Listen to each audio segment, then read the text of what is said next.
vamos em frente falando agora sobre justiça e proteção social. A moderadora é a promotora de Justiça da Infância e Juventude de Porto Alegre, Sinara Viana Dutra Braga, uma grande promotora, incentivadora das adoções no nosso Rio Grande do Sul. Bem-vinda, doutora Sinara.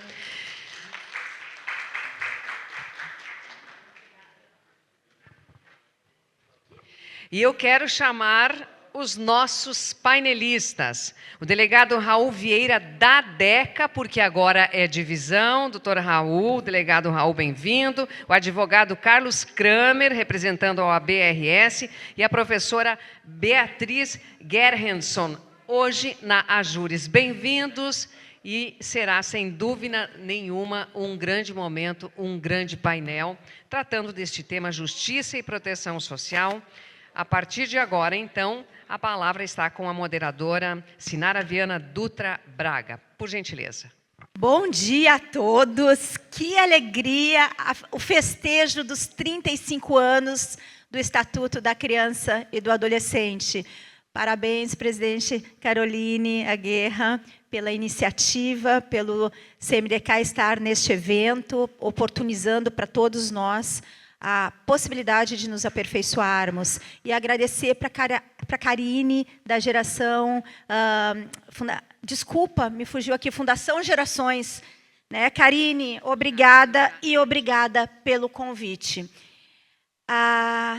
35 anos do Estatuto, a gente tem uma legislação tão bela, né? Dr. Vitor, Dr. Kramer, doutora Beatriz...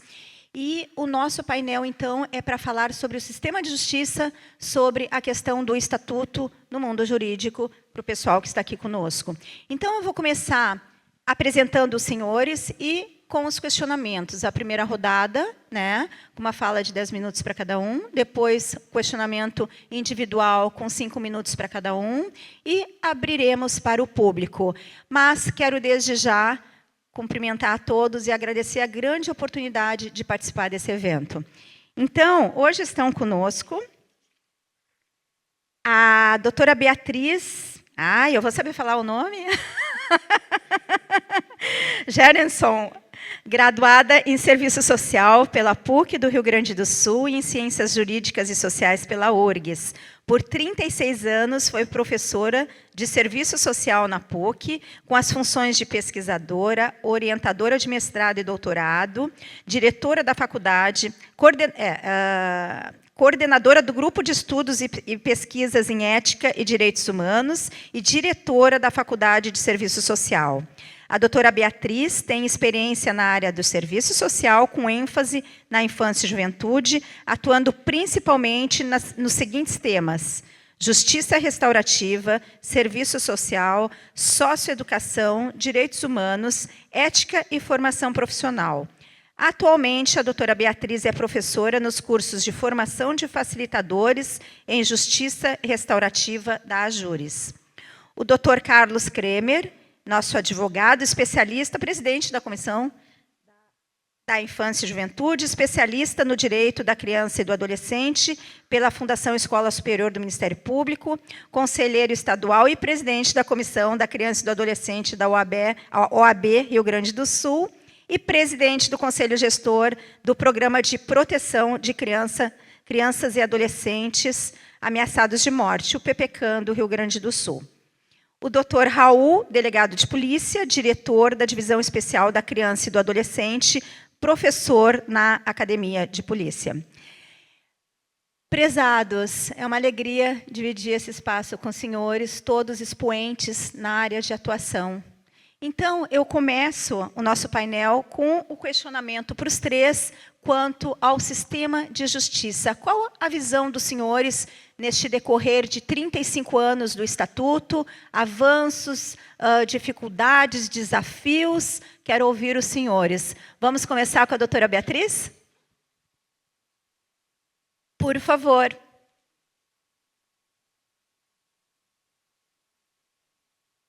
Agora foi. Então, bom dia a todos e todas. É uma satisfação encontrá-las aqui nessa manhã fria.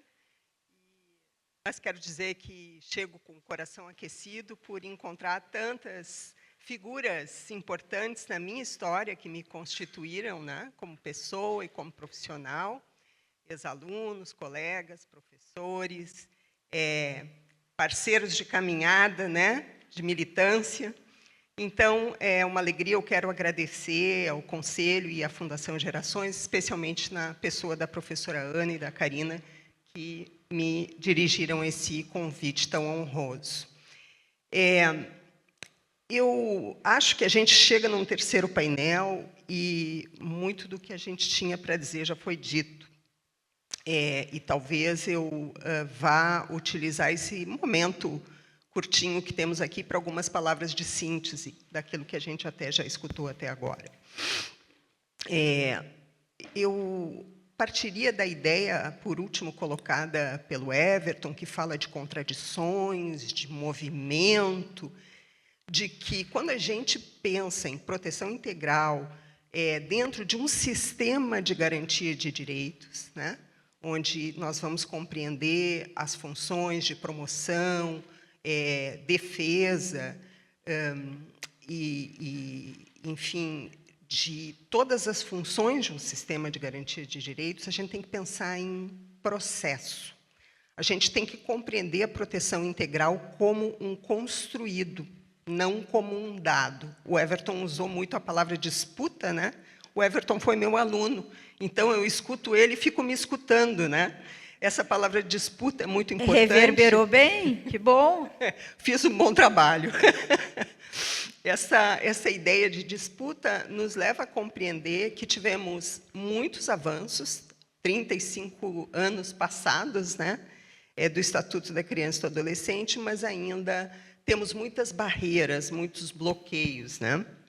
Como palavra de síntese, então, em termos de um sistema de garantia de direitos, e quando a gente pensa o sistema de justiça, né, no âmbito da defesa, né, desses direitos, nós podemos reconhecer o avanço que temos hoje de um modelo que é participativo, que é intersetorial, com previsão de instâncias deliberativas. Eu, que sou antiga, né, eu venho de um tempo, de um sistema que era judiciário-cêntrico, né, em que a figura da autoridade do juiz era a figura central, né, quando a gente falava em atenção às necessidades de crianças e adolescentes. Esse processo é outro, ele é completamente outro 35 anos depois, né? Mas é importante que a gente seja capaz de ter uma crítica em que pese esse avanço. Nós chegamos até aqui, por exemplo, em relação à situação de conselhos tutelares, ainda não estruturados, ou conselhos tutelares com equipes insuficientes ou com formação precária, ou conselhos de direitos, muitas vezes capturados, né, politicamente por outros interesses que não o de atendimento das necessidades de crianças e adolescentes.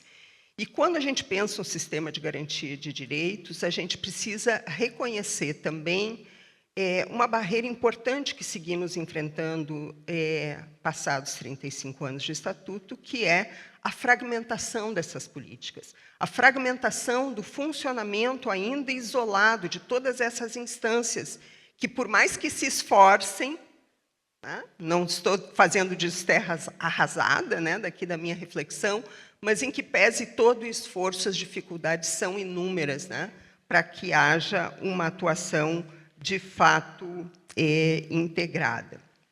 Hoje nós ouvimos bastante de manhã, especialmente no segundo painel, a abordagem do tema das desigualdades, não é? E como isso afeta especialmente crianças e adolescentes. E, tendo em vista os avanços que a gente até pode ter observado em indicadores, como a Isete mencionou, por exemplo, de acesso escolar, não temos dúvidas que, nesses 35 anos, muito mudou e melhorou, ou, por exemplo, a queda da mortalidade infantil. Se a gente voltar lá para os anos 90, nós vamos ver que a situação é outra, né? Mas nós seguimos ainda com dificuldades naquilo que a gente precisaria chamar de uma universalidade real, né? em relação aos direitos de crianças e adolescentes. Existem dificuldades regionais fortíssimas, como, por exemplo, entre as regiões rurais e as regiões urbanas, né? Então, o acesso aos serviços, inclusive do sistema de justiça e segurança, é diferente em regiões mais remotas, com menos recursos, não é? Também quanto à qualidade dos serviços, né? Nós vemos um desenvolvimento importante, né, na qualificação dos nossos quadros de todas as instituições e órgãos do sistema de garantia de direitos, mas existem uma série de demandas ainda que são específicas e que não são atendidas em relação às necessidades de crianças e adolescentes. Também falávamos agora sobre os marcadores de raça e de gênero, né? E concluímos que as desigualdades étnico-raciais, elas repercutem, né, em uma situação de taxas mais altas de violência, de mortalidade e de exclusão, especialmente de crianças negras e indígenas. E quando a gente pensa na questão territorial também, as crianças em periferias urbanas, especialmente aquelas regiões atravessadas pela violência armada, nós vamos ter violações sistemáticas de direitos humanos dessas crianças e adolescentes. Também falamos um pouco aqui a respeito de desafios, né, contemporâneos em relação a um sistema de garantia de direitos. O nosso país ainda convive, né, com altos índices de mortalidade de jovens negros periféricos, né, com altos índices de exploração sexual e de trabalho infantil. Ainda temos abrigos superlotados, né, e com condições não adequadas, né, para acolhimento institucional. Nós temos ainda unidades, né, de atendimento socioeducativo de privação de liberdade com sérios problemas de violação de direitos humanos. Além do que, nós somos desafiados, como sistema de garantia de direitos, a acolhermos, a pensarmos os temas emergentes que, há 35 anos atrás, não estavam na nossa agenda, como o impacto das tecnologias, aqui mencionado pelo Everton, né, e a exposição da violência digital, da exploração online, o tema da crise ambiental e dos desastres climáticos, né, que a todos atinge, mas a populações vulneráveis, como nós vimos, né, crianças e adolescentes que estão naqueles 3 quintis, são particularmente vulneráveis e afetados por esses eventos climáticos. O problema da migração e do refúgio, né, para o qual as políticas públicas precisam estar preparadas, e também essa questão muito bem trazida pelo Everton, da participação real de crianças e adolescentes nas decisões que os afetam, né, de modo a que a sua voz, a voz de crianças e adolescentes sejam, de fato, escutadas. Então, o que a gente pode pensar assim, sobre a proteção integral e o sistema de garantia de direitos passados esses 35 anos, né? Nós precisamos comemorar a nossa base legal avançada e robusta. Precisamos celebrar um modelo intersetorial com essa previsão de participação social. Precisamos reconhecer experiências inovadoras que muitas instituições da sociedade civil e estados têm promovido, né? Mas precisamos enfrentar o problema do subfinanciamento crônico das políticas, das desigualdades, sejam regionais, raciais e de classe, da ausência de uma prioridade absoluta de crianças e adolescentes nos orçamentos públicos, reconhecer a falta de articulação dos serviços e também, que é um aspecto que falaremos em breve, reconhecer a persistente presença de uma cultura punitiva, né, que objetualiza crianças e adolescentes como destinatários das respostas dos adultos, né, àquilo que são as suas demandas por dignidade. Por enquanto, era isso. Muito obrigada, doutora Beatriz. A senhora trouxe pontos importantes. Não há como pensar a prioridade absoluta da criança e do adolescente, o melhor interesse da criança e do adolescente, a proteção integral, se nós não tivermos a efetiva destinação prioritária de recursos e se não trabalharmos em rede. Eu tenho só uma pequena observação no tocante a acolhimento, porque trabalho diretamente com acolhimento. E posso lhe dizer com muita tranquilidade que nós temos 71 equipamentos em Porto Alegre, são aproximadamente de 750 a 800 crianças institucionalizadas e adolescentes, mas todos têm os seus direitos protegidos e, inclusive, não temos mais superlotação. Ah, eu estou de olho.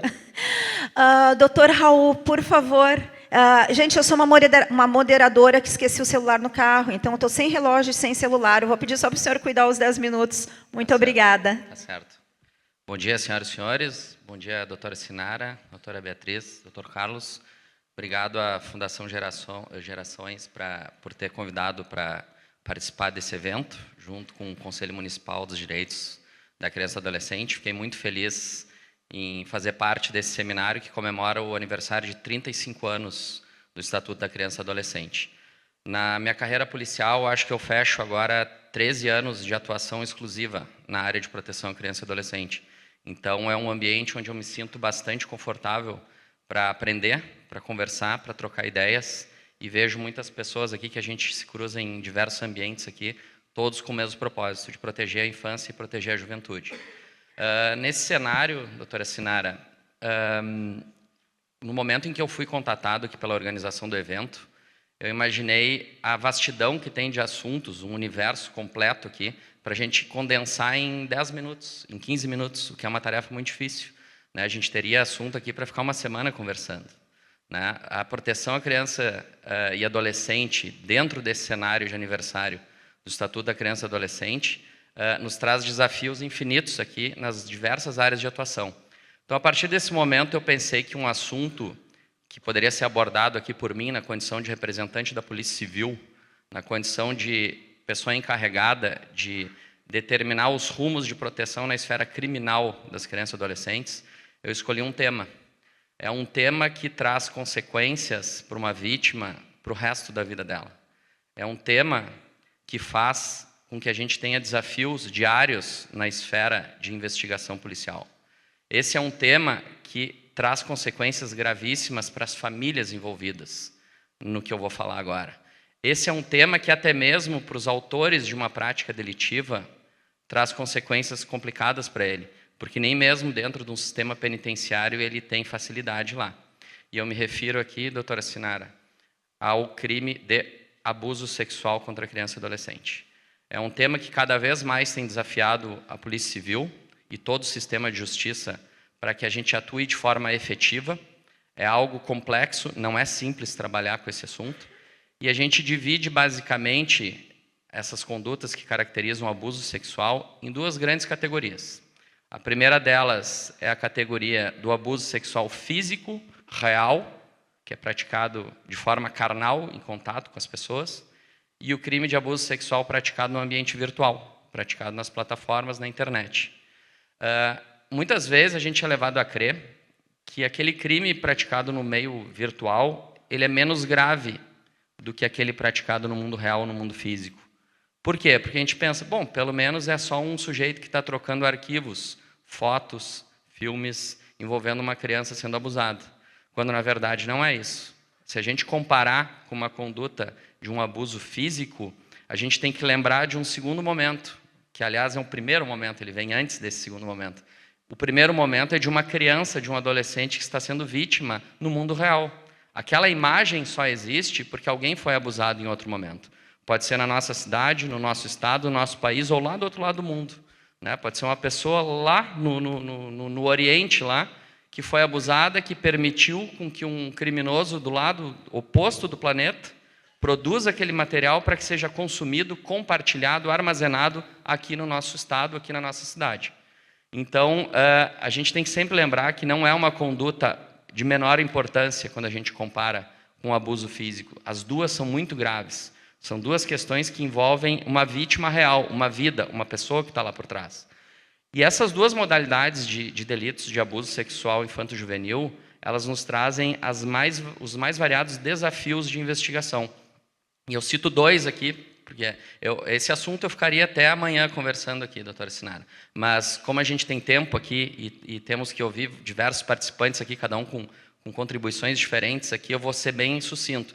Os dois grandes desafios numa investigação criminal que a gente enfrenta são os seguintes. O primeiro deles, esse tipo de modalidade delitiva, e me refiro agora, num primeiro momento, ao crime de abuso sexual físico no mundo real, esse tipo de crime ele não é praticado com testemunhas.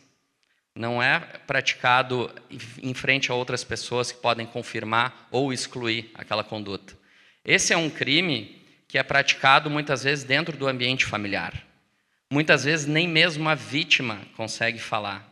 Ou porque ela não tem maturidade suficiente para entender o que está acontecendo, ela não sabe o que é certo, ela não sabe o que é errado, foi o papai que fez, foi o titio que fez, foi o vovô que fez. Ela não tem o discernimento necessário para avaliar. Isso é certo, isso pode, isso é errado, isso não pode. Muitas vezes, pasmem, talvez não seja a realidade de alguns dos senhores e das senhoras, para nós infelizmente mas o nosso papel é esse, a nossa missão é essa, há abusos de bebês. Por óbvio, a gente não tem como extrair alguma informação de um bebê ou de uma criança muito jovem, de 1 ano, de 2 anos, que é abusada. Ela não consegue nem falar, daqui a pouco ela não tem nem a habilidade verbal ainda para nos expressar o que está acontecendo. Né? Então, é algo muito complexo para nós, porque é um tipo de crime que não deixa alguns vestígios que outras naturezas de delitos nos permitem aprofundar a investigação. Se for um roubo, pegar um exemplo hipotético aqui, eu posso buscar uma câmera de vigilância, eu posso buscar uma testemunha, eu posso ouvir a vítima, eu posso fazer um exame pericial, talvez para pegar uma impressão papiloscópica, eu tenho uma infinidade de recursos de investigação. Esse tipo de crime é feito em ambientes fechados, restritos e com imposição de medo, de temor para aquelas vítimas que conseguem compreender. Então, é muito complicado sob esse aspecto. Segunda grande dificuldade que nós enfrentamos numa investigação desse tipo de delito. Qualquer um de nós aqui é um potencial abusador. Não há nenhuma possibilidade da gente traçar um tipo de perfil específico. Esse é um tipo de crime que pode ser praticado por pessoas com muito dinheiro, com pouco dinheiro, com muita instrução, sem nenhuma instrução, que moram na zona nobre, que moram numa comunidade. Qualquer um é um potencial abusador. E isso faz com que a dificuldade seja ainda maior, porque a gente não consegue traçar um perfil, a gente não consegue extrair indícios ou indicativos de que aquilo aquele sujeito é um potencial abusador. E, além de tudo, esse crime, como eu falei no nosso primeiro desafio, ele é praticado num ambiente muito restrito. E isso é algo que é um desafio constante para nós, que atuamos diretamente nessa atuação de investigação. Em relação àquela segunda categoria que eu dividi, dos crimes praticados no meio digital, no meio da internet, existem outros tantos desafios tão complexos quanto. E eu cito aqui, por exemplo, a migração do crime que antes era praticado somente no nosso mundo real, no mundo físico, para o ambiente virtual. E qualquer modalidade, grande parte das modalidades de crimes podem migrar para o mundo virtual. Eu posso praticar um golpe, eu posso praticar uma ofensa à honra, eu posso praticar uma extorsão, um estelionato, qualquer modalidade de crime que se enquadre numa prática no mundo virtual, que eu possa cometer mandando uma mensagem, fazendo uma postagem na internet, mandando um vírus para que seja instalado num dispositivo de informática, eu posso fazer com que também seja incluído o crime de abuso sexual, certo? O que acontece nesse ambiente virtual em relação ao abuso? E, em razão do tempo, doutora, estou controlando aqui, já me encaminhando para o final. Que bom!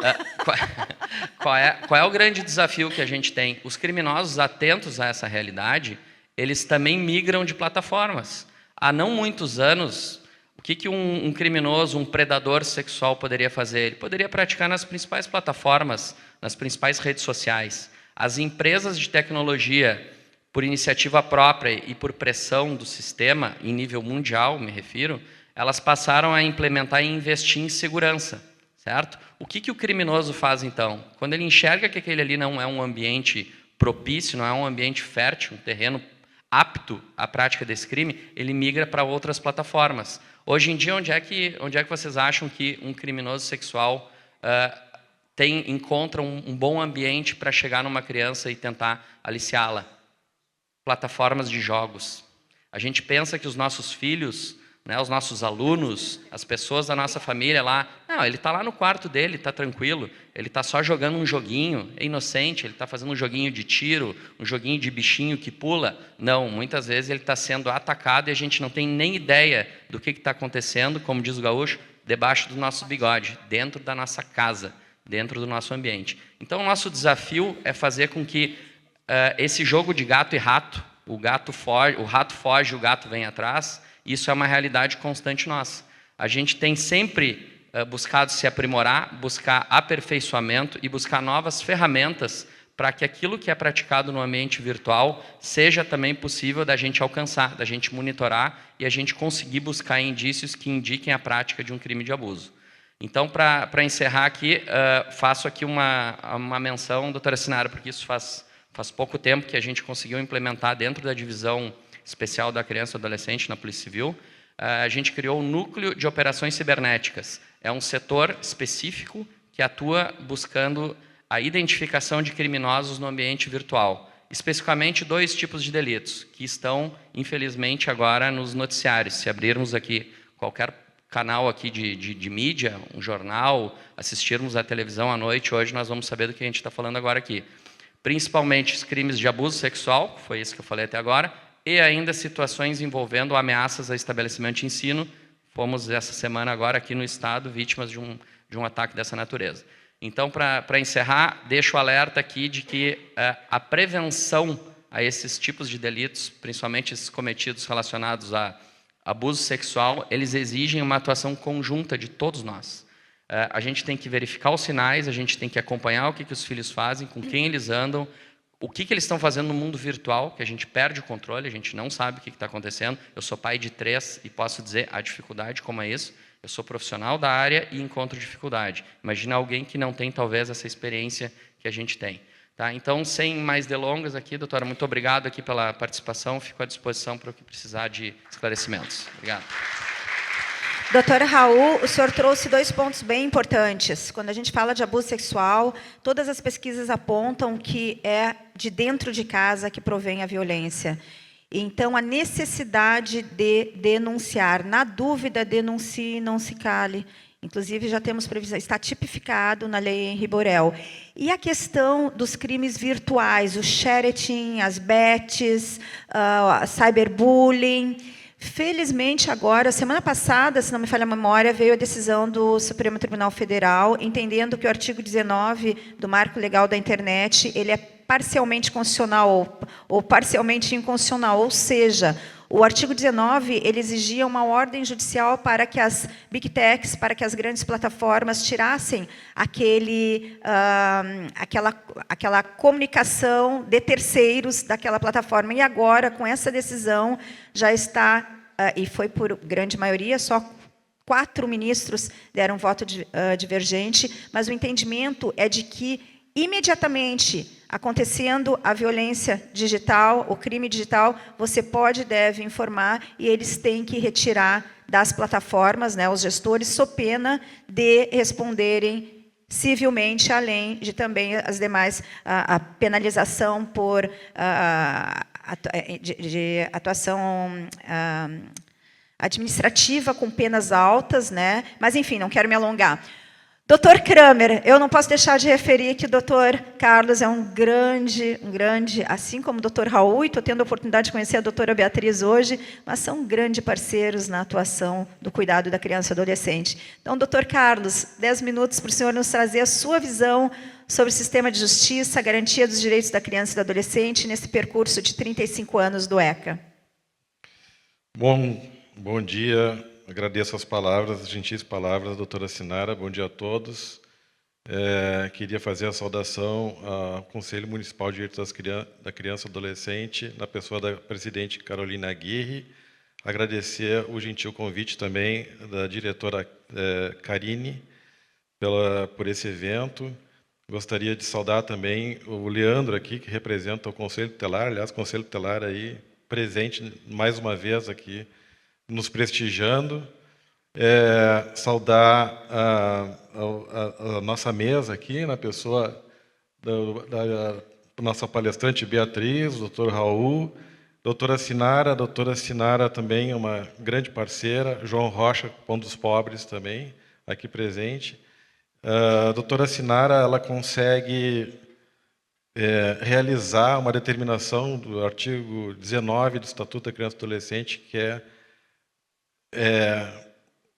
dar a todas as crianças e adolescentes o acolhimento familiar, uma família. Então, a doutora Sinara é uma batalhadora, consegue modificar vidas das pessoas, né?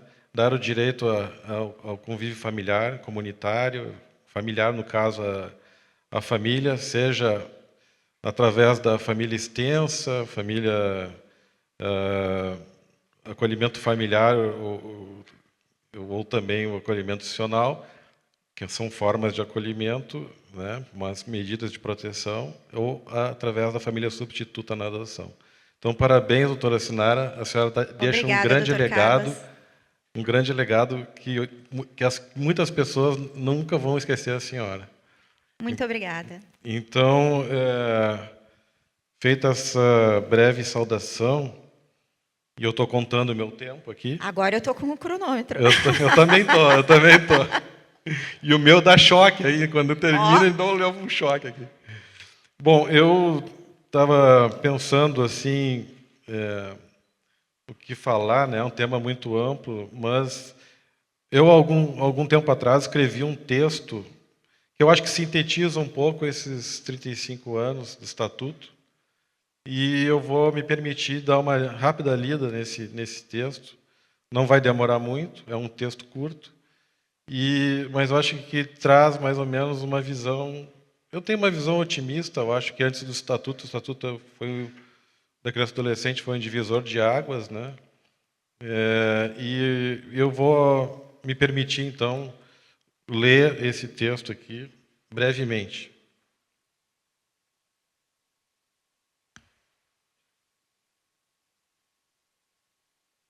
O texto fala de avanços e desafios do Estatuto.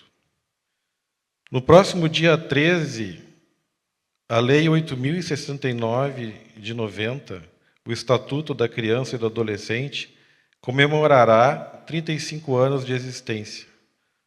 Foi um divisor de águas na legislação brasileira, promovendo e garantindo direitos de um segmento social vulnerável pela sua própria natureza, as crianças e os adolescentes. Antes disso, crianças e adolescentes eram chamadas de menor, por conta da legislação que vigia. A menoridade também refletia no pequeno tamanho dos seus direitos. A doutrina da proteção da situação irregular atuava restringindo direitos e como se tudo fosse um caso de polícia, cuja resposta do Estado era a segregação, o isolamento e o rompimento dos vínculos familiares. O artigo 227 da Constituição Federal de 1988 recepcionou a doutrina da proteção integral, em oposição à doutrina da situação irregular, conferindo direitos agora às crianças e adolescentes e não mais aos menores, cuja regulamentação desse importante artigo foi dada pelo então Estatuto da Criança e do Adolescente no ano de 1990. Uma legislação avançada e de vanguarda, servindo de referência para toda a América Latina. De lá para cá, houve distinção de conceitos entre crianças e adolescentes, que repercutiam na sua responsabilização por infrações legais. Somente adolescentes podem ser responsabilizados por atos infracionais cometidos por meio da apuração de um processo judicial, obedecidos o devido processo legal, a ampla defesa e o contraditório, cláusulas pétreas da Constituição Federal, tal como ocorre com o adulto a partir dos 18 anos, o que antes do Estatuto da Criança e do Adolescente não havia.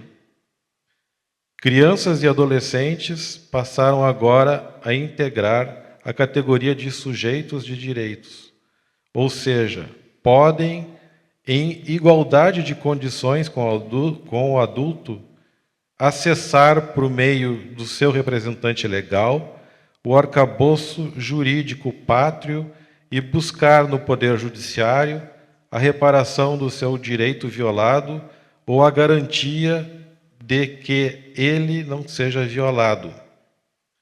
A doutrina da proteção integral, consubstanciada no Estatuto da Criança e do Adolescente, confere ao seu público-alvo, crianças e adolescentes, a proteção necessária para a garantia do seu direito, ante a sua peculiar condição de desenvolvimento, nesta faixa etária, de 0 a 18 anos.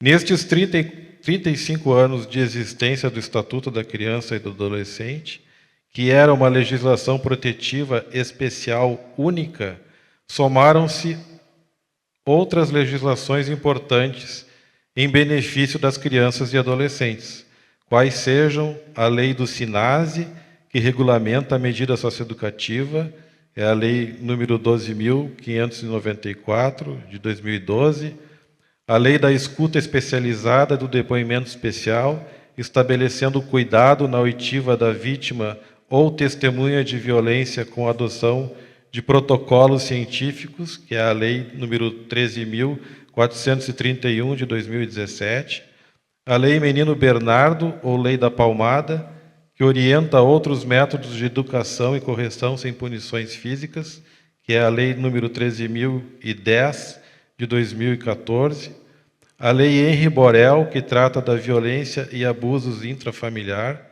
que é a Lei número 14.344, de 2022, e a Lei de Combate ao Abuso e Exploração Sexual do Bullying e Cyberbullying, Intimidação Sistemática, que é a recente Lei 14.811, de 2024. Estes são apenas alguns exemplos de legislações, dentre outras, que se incorporam ao Estatuto da Criança e do Adolescente para proteger e garantir o direito das crianças e adolescentes durante a vigência do Estatuto, que neste mês de julho comemora 35 anos. Mais do que o importante aperfeiçoamento legislativo, é preciso pôr em prática a legislação especial existente, respeitando, por exemplo, o atendimento preferencial a esta população vulnerável de 0 a 18 anos de idade. Este é o desafio que está lançado e cuja responsabilidade pela proteção deste importante segmento social é de todos nós. O futuro começa na infância, vida longa às crianças e adolescentes e às leis que as protegem. Muito obrigada, doutor Carlos. Pessoal, tendo em vista a quantidade de perguntas, e perguntas muito interessantes, o que denota o quão qualificada é a nossa audiência, nós vamos pular a segunda rodada, tá? E eu vou fazer diretamente as perguntas. Como a doutora Beatriz é especialista em justiça restaurativa, eu vou pedir que, antes da senhora responder a primeira pergunta, a senhora faça assim uma fala de 1 minuto sobre justiça restaurativa, e eu já lhe passo, então, a palavra, ou melhor, já faço primeiro questionamento para a senhora. Muito obrigada. Oi? Tudo bem? Bom, gente, não existe um conceito unívoco, um só conceito que vá nos contemplar sobre justiça restaurativa. Nós podemos trabalhar com um conceito mais usual, que é do Marshall, de 1990, que a define como um processo. De novo, processo. Proteção integral é processo. Justiça restaurativa é um processo através do qual todas as pessoas afetadas por uma situação que causou dano ou que potencialmente pode causar um dano, se reúnem para, de modo coletivo, deliberar sobre as consequências com uma visão de futuro, nunca olhando para trás, sempre olhando para frente, na perspectiva da construção da responsabilidade coletiva. Então, recuperando um pouco do Frei Luciano, né? O grito das crianças e dos adolescentes, a voz que o Everton trazia, né? De crianças e adolescentes. A justiça restaurativa é um paradigma muito potente para que a gente, de fato, tenha no centro das nossas atenções a voz, o grito, as necessidades de crianças e adolescentes. A justiça restaurativa entra no Brasil, especialmente no nosso estado, através da comunicação não violenta e que nos ensinou desde lá, não é, Frei? Nos idos dos anos 2000, de que toda violência é uma expressão trágica de necessidades não atendidas. O paradigma da justiça restaurativa nos permite colocar luz a essas necessidades, que são vocalizadas por quem as experimenta. Perfeito, doutora. Eu sei que a senhora poderia falar muito, mas foi bom já essa pincelada para a gente ter presente a justiça restaurativa. E eu lhe questiono agora, se possível esclarecer a fala sobre financiamento crônico das políticas públicas. Eu vou lhe dar 3 minutos, pode ser? Nem precisa tanto.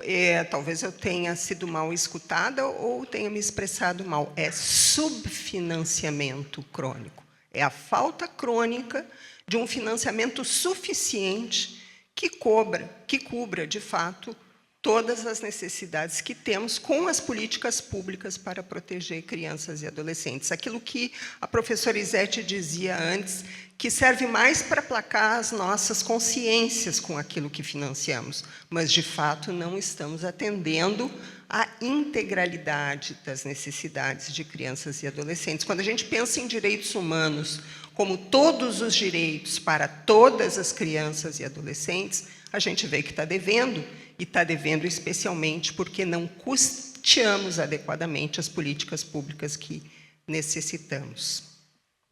Obrigada, doutora Beatriz. Doutor Raul, tem 3 questionamentos para os senhores e outros 2 para o doutor Carlos. Então, vou começar pela ordem de chegada. O caso do assassinato de ontem em Estação, o senhor vê indícios de influência da internet? Da forma mais sucinta possível para a gente poder atender todos os questionamentos, por favor. Certo, vamos lá. Eu tenho sempre a cautela de não falar a respeito de casos concretos que eu não tenho conhecimento. Eu seria superficial demais aqui em dizer que é ou não é, porque eu detenho poucos elementos aqui para chegar a uma conclusão. E acredito que, inclusive, a Polícia Civil, que abrange a cidade lá, o município de Estação, município de pouco menos de 6 mil habitantes, tenho certeza que nem mesmo a polícia tem essa resposta num primeiro momento, porque foi um fato muito recente. Isso demanda uma investigação mais completa. Mas eu posso garantir que os estímulos que fazem com que crianças e adolescentes, eu digo crianças porque há crianças também, mas em especial adolescentes pratiquem esse tipo de delitos, são os mais variados. Há estímulos vindos de todos os meios em que ela vive, inclusive no ambiente digital. Então, eu não tenho dúvida alguma que é muito possível e muito provável que delitos desse tipo, ou nesse caso um ato infracional de ataque a um estabelecimento de ensino, possa ter essa influência. Mas, repito, eu não tenho condições, não tenho elementos para opinar de forma concreta, porque eu desconheço o caso. Muito obrigada. Doutor Carlos, mas o que os órgãos públicos fazem para eliminar o paradigma de uma parte da sociedade, especialmente nas escolas, nas famílias, que quando há algum comportamento de uma criança, eles gritam, vou chamar o conselho tutelar, vou levar ao DECA. Neste caso, os órgãos deixam de ser uma proteção e passam a ser uma punição. O que o senhor entende sobre isso? Rapidamente. Sim, o que eu entendo sobre isso é que essas pessoas desconhecem as atribuições de cada entidade, no caso da escola, no caso do Conselho Tutelar. As atribuições precisam ser difundidas e fazer com que as pessoas entendam qual é o real papel dessas instituições como o Conselho Tutelar. O Conselho Tutelar não deveria ser visto como uma ameaça, e sim como um parceiro, porque o que ele busca é a proteção da criança e do adolescente. Ele não está ali para punir a criança, ele está ali para proteger a criança. Então, me parece que falta informação para as pessoas das reais atribuições dessas instituições. E aí começam a fazer uma leitura equivocada dessas atribuições. Eu acho que a nossa função é divulgar isso, e para isso nós estamos fazendo nesse primeiro semestre, nesse segundo semestre, construindo na OAB um curso de formação aos conselhos tutelares para passar essas informações Excelente. e multiplicar também com a população. Excelente. Aproveitando que o senhor está com a fala, em 1 minuto, fale sobre família acolhedora para nós, já que o senhor é especialista na matéria. Muito bem. Família Acolhedora é um programa, né, ou serviço, que é uma modalidade de medida de proteção extrema, né, quando não se consegue mais a criança ou adolescente está sendo negligenciada, maltratada, etc., não consegue ficar mais naquele momento no seio da sua família nuclear, ele vai para a família extensa, acolhimento institucional ou família substituta. A família acolhedora é uma modalidade de medida de proteção. E ela foi implementada aqui em Porto Alegre há 6 anos atrás, mas está previsto como modalidade preferencial ao acolhimento institucional desde 2009. Tem a Lei 12.010 de 2009, que alterou o parágrafo 1º do artigo 34 do Estatuto da Criança e do Adolescente e implementou a família acolhedora como modalidade preferencial ao acolhimento institucional. Então, nós devemos privilegiar a família acolhedora porque ela traz muitos benefícios para o desenvolvimento integral da criança. Perfeito, não podíamos deixar passar, né, doutor Carlos? Doutor Raul, um adolescente pode ter negado o registro de abuso sexual, mesmo estando acompanhado de um adulto por ela indicada e que a acompanhe junto ao DECA? Complementando o questionamento, sendo exigido o comparecimento do Conselho Tutelar para aí sim este boletim acontecer? Doutora Sinara, não compreendi exatamente o que pode ser na ter verdade, negado. eu acho que eu acredito que peguei bem o questionamento é sobre a necessidade do acompanhamento do adolescente ou da criança no DECA para fazer então o boletim de ocorrência por abuso e da necessidade ou não do conselheiro tutelar estar presente. Tudo vai depender do contexto, né? Como aquela criança ou aquele adolescente chegaram até lá, né? Uma criança que foi sozinha, né? Uma criança que tem um responsável, tem um pai, tem uma mãe, ou ela está em um abrigo, em que contexto? Acho que não existe uma resposta única, né, e definitiva. Teria que avaliar. Se ele chegar sozinho, ele vai ser ouvido? É uma situação complexa, doutora Sinara, porque, em tese, a gente não pode colher um depoimento. Escuta especializada, acontece a escuta especializada dentro do DECA? Não, o que a gente faz, principalmente em sede de plantão? Numa situação normal, tá? Não estou me referindo exatamente a essa do questionamento. A gente, ao invés de ouvir uma criança ou um adolescente em sede policial e revitimizá-la, depois vai ser ouvida no inquérito policial, depois no processo judicial, o que faríamos ali? Encaminharíamos ao CRAI, encaminharíamos ao DML para que seja feito o acolhimento. E se for fora do horário? É agendado para o próximo momento subsequente disponível. Mas aí aquela criança que foi noticiar um abuso sexual, ela não vai ser ouvida e vai voltar para o mesmo ambiente? A gente vai tentar achar algum responsável para que a gente consiga fazer o registro completo, tendo algum adulto ali que responda por aquela criança. Por isso que eu disse que vai depender de todo o contexto. Algum adulto da confiança da criança. Alguém que a levou, muitas vezes, tentando responder sem responder, porque faltam elementos para ter uma Você resposta chama, mas vocês avisam o Conselho Tutelar, muitas mesmo vezes sem ouvir? sim, muitas vezes sim. É importante. Avisamos, se for uma criança... Vou pegar um exemplo diferente. Uma pessoa que, por exemplo, está na casa de um amigo, de uma amiga, de um familiar, está visitando um coleguinha do colégio, isso aí acontece com uma certa frequência. E lá a pessoa se sente à vontade, a criança, que é abusada, se sente à vontade e com confiança para relatar. Muitas vezes vem uma pessoa que não é nem da família, que não tem nenhuma responsabilidade sobre aquela criança. Então ela vai levar lá a criança e vai dizer, olha só, estava lá na minha casa, hipoteticamente estou falando, estava lá e confessou para nós durante um almoço aqui que ela vem sendo abusada pelo avô.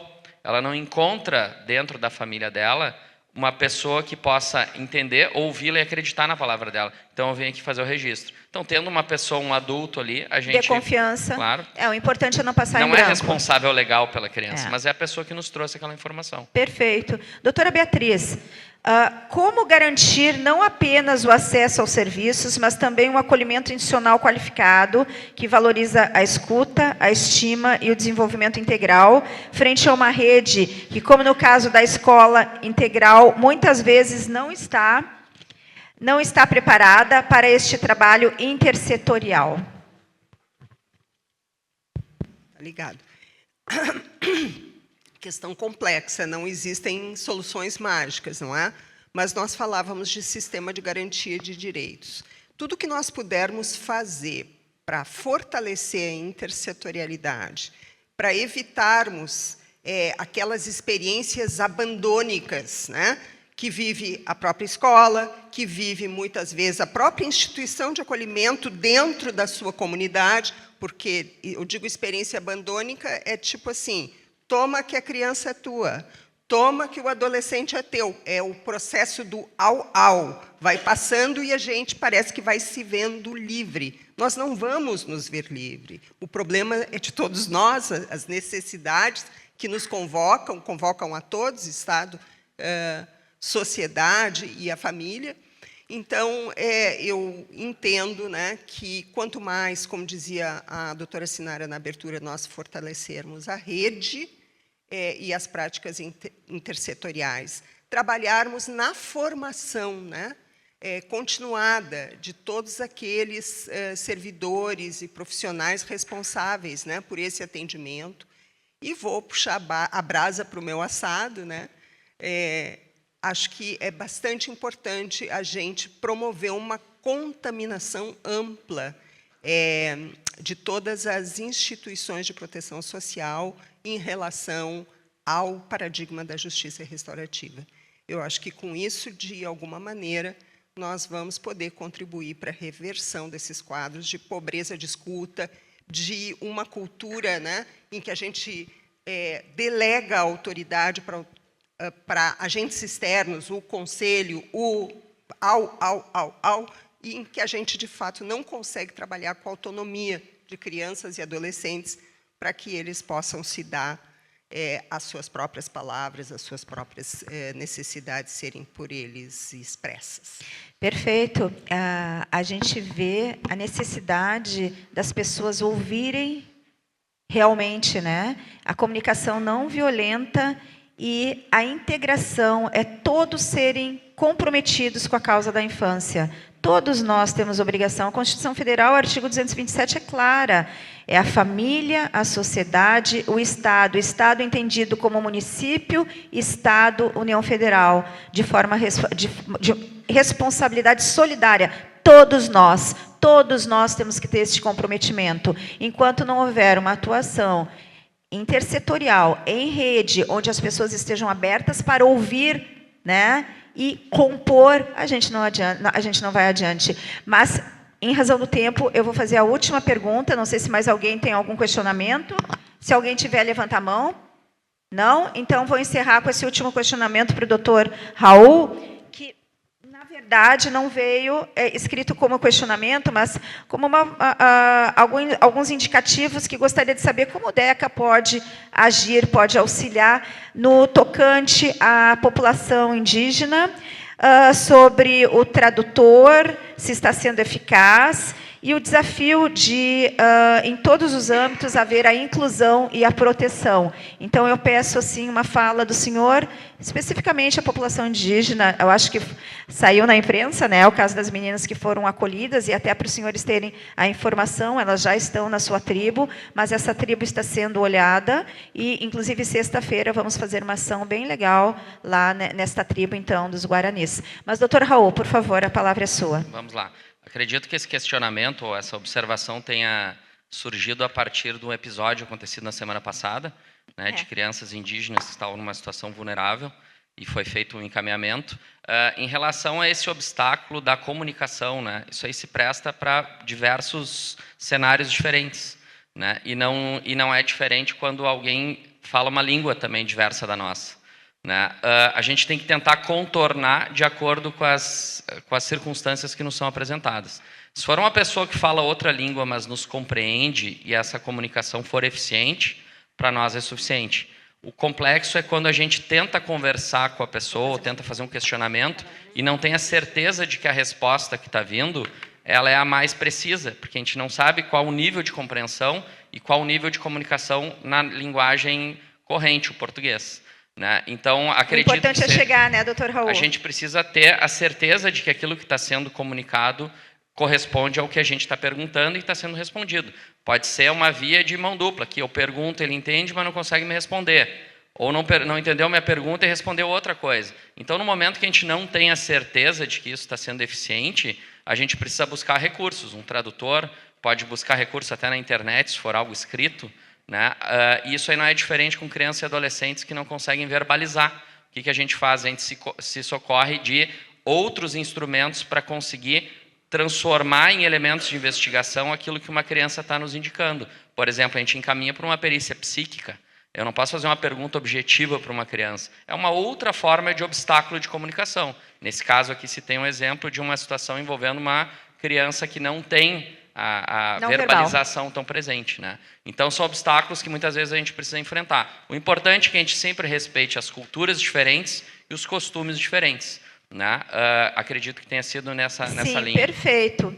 E então agora, para encerrar o nosso painel, eu vou oportunizar 1 minuto para cada um dos nossos painelistas e desde já agradeço a atenção de vocês. Doutora Beatriz, por favor. Eu queria encerrar agradecendo, realmente, é uma alegria. Quanto mais eu olho, mais eu encontro os rostinhos queridos das pessoas maravilhosas, né? Que eu conheci nesse caminho. Então, obrigada, Ana. Obrigada aos colegas, né, que estavam aqui, que nos brindaram aí com as suas reflexões. Obrigada, doutora, por conduzir tão bem aqui o nosso trabalho. Muito obrigada. Muito obrigada, doutora Beatriz. Doutor Raul. De forma bem objetiva aqui, o recado final que eu gostaria de passar é que a proteção à infância e à juventude é um objetivo comum entre todos nós, todas as instituições. E sempre que o trabalho for aprimorado e a gente trabalha em conjunto, buscando o mesmo objetivo, quem ganha é a infância e a juventude. Né? São diferentes papéis, diferentes atores dentro de um mesmo cenário. Cada um tem o seu papel.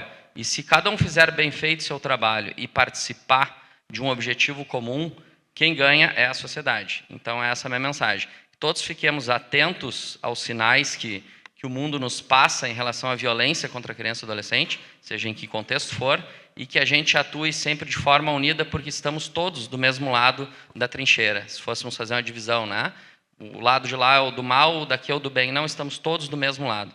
Então, o trabalho em conjunto facilita com que todos cheguemos ao mesmo objetivo. Muito obrigada. Doutor Carlos. Na mesma linha da doutora Beatriz, eu queria utilizar esse tempo final para agradecer o convite da participação, dizer que a OAB está de portas abertas para esse tema tão relevante, que é a garantia do direito e a proteção do direito da criança e do adolescente.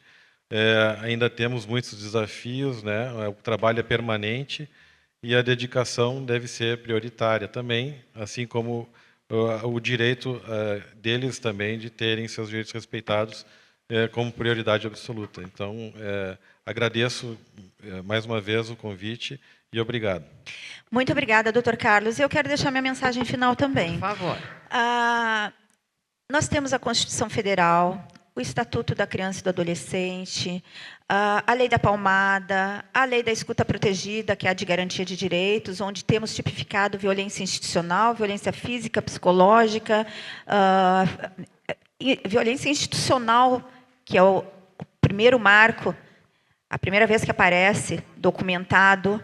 Nós temos, enfim, uma legislação extensa, perfeita. O nosso EC é maravilhoso no texto, mas ele nunca será efetivo se não houver a rede, a integração e, principalmente, enquanto nós não nos unirmos para, juntos, evitarmos as violências e como é que a gente consegue que os órgãos que têm a obrigação de atuar funcionem.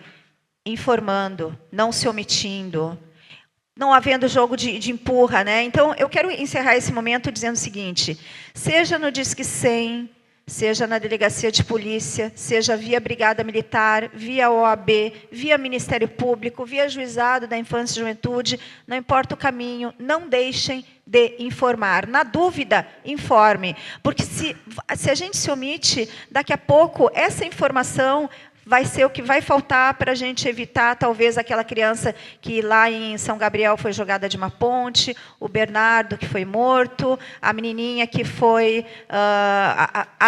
aqueles 4 irmãos que foram esfaqueados, enfim, a gente tem, infelizmente, na nossa recente história aqui do Rio Grande do Sul, N exemplos que talvez pudessem não ter tido aquele desfecho se houvesse chegado uma informação para os órgãos que têm a obrigação de apurar. Então, parabéns ao Estatuto da Criança e do Adolescente pelos seus 35 anos e, principalmente, parabéns a cada um de vocês que se importa e que está nesse auditório hoje, porque tem na criança e no adolescente a sua atividade, o seu interesse, a sua boa intenção. Parabéns a todos. Uma salva de palmas aos nossos painelistas, que neste momento recebem da Carol, que coordena, está à frente do nosso Conselho Municipal dos Direitos, recebem um mimo do evento. Agora tem um pedido muito especial para todo mundo. Nós vamos fazer um registro deste grupo, do último painel da manhã, um registro fotográfico.